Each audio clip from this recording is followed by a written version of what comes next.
Hello guys, in today's video I'm gonna show you how to fix lag in Roblox easily and fast.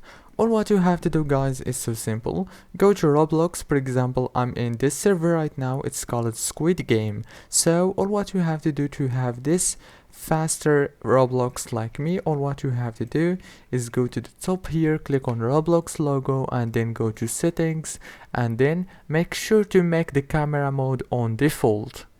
And make the camera sensitivity on 1% right here and make the full screen off. And the graphics mode, you have the choice to make it automatic. If it's not working well, then make it manual and make the graphics quality lower like this. And then make sure to turn on the micro profiler if you want to see how faster it is, or you can also turn off those three options and then click resume. And now let's try it. As you can see, now it's working so good. If this video was helpful, don't forget to like, subscribe. Thank you for watching.